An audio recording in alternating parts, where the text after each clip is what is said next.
Tom, I'm 30 years old, and recently, finally, I moved out from my parents' house. Hey. Thank you. That was unexpected cheering. But it's brilliant because I can stay in touch with my parents whenever I like because they're on Facebook. They're pretty cool parents. But the problem is that my parents are a little bit too into Facebook and it becomes a problem every now and then. And an example of that was recently, a few months ago, I wake up one morning and I can sense that my mum's in a really bad mood with me. And I'm walking around the house and she's like, and then suddenly she goes, I would have thought that my own son would have wished me a happy birthday on Facebook. And she was absolutely right. I hadn't wished her a happy birthday on Facebook because I'd wished her a happy birthday in person. I'd bought her a present. I'd taken her out for dinner. Apparently that wasn't enough. She said to me, it would have been nice if you'd done it so that all my friends could have seen.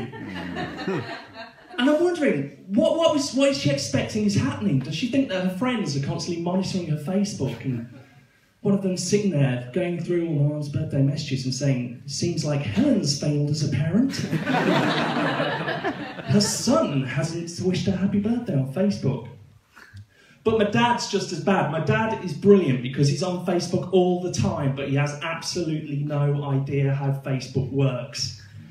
And at times it's something quite funny, like he'll go to send a private message to somebody and post it as his status. There's also his overuse of the share button. He shares things which are clearly like motivational quotes aimed at young single women. Apparently, like Marilyn Monroe, if you can't handle dad at his worst, you don't deserve him at his best. But one of the big problems that my dad has every now and then is that he will occasionally share a post from Britain First. And if nobody's heard of Britain First, essentially it's a group that was too extreme for the BNP, so they had to form a splinter group. Can you imagine that? Too extreme for the BNP. That's been like told you too nice for the Green Party. But anyway, Dad's not a racist. What he falls for is that the occasional... What has made Britain First so successful on social media is that they'll often say things which you literally can't disagree with. And what they're like is it's almost as if you're on a train and somebody gets on the train wearing an England shirt, can of Carling in the hand, a skinhead, and they sit down next to you and they turn to you and go, do you know what I hate? You think, here we go. And he says, animal cruelty. Fair enough. And then he turns to you again and goes, do you know what else I hate? Ah, okay. Well, I was with you on the first one. Let's see where we're going here. And he says, sexual violence. The caveat to which is that potentially ordinary violence is okay. But anyway, you're with him and you're chatting happily to this man, and then it pulls into his stop and he gets up and he turns to you as he's getting off the train and he says, oh, do you know what else I hate? Go, what's that then, mate? Black people. And you're there, you quietly remonstrate with the people on the bus. No. I don't agree with them on that bit, it's only the first two bits. But it's guilt by association, the damage is done.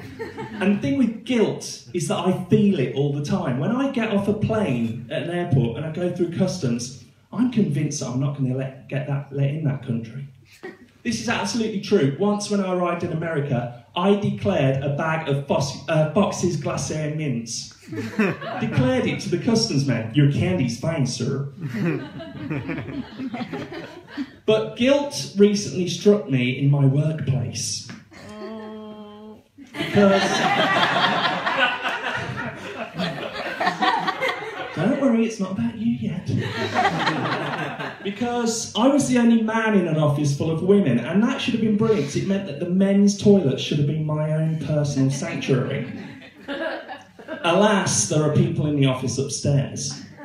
And the people in the office upstairs obviously don't have hygiene standards which equal my own, and they would occasionally leave it in an appalling mess. And where that made me feel guilty is that if we had visitors to our office and they went to use the toilet, I'd almost be wanting to just go up to them and say, if you find anything in that toilet, it's not me. It's the people upstairs.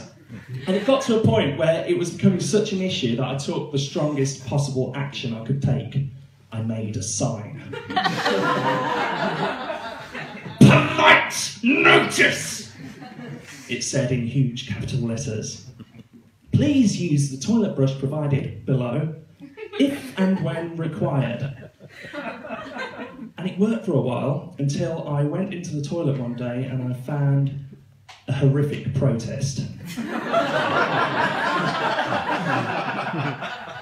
Somebody had defaced my sign, and beneath my warning to use the toilet brush, somebody had written, "But the bristles hurt my bum."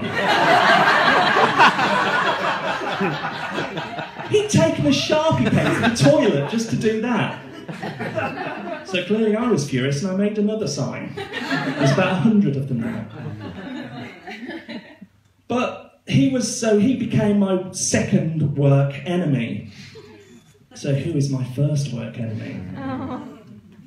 My first work enemy is the man who fixes the water machine. And he's there and he's all like, "Oh, look at me, I'm fixing your water." And all the girls are just sitting there looking at him, and I'm annoyed because I think they've never looked at me like that. And it was bad enough when it was unsaid. I was just sitting there, I was like, this man is more attractive than me. I find that offensive.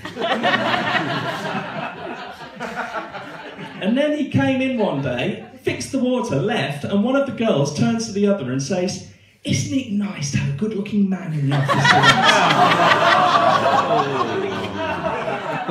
I was sitting right there! And on that slightly depressing note, I'll leave you to it. Thank you very much.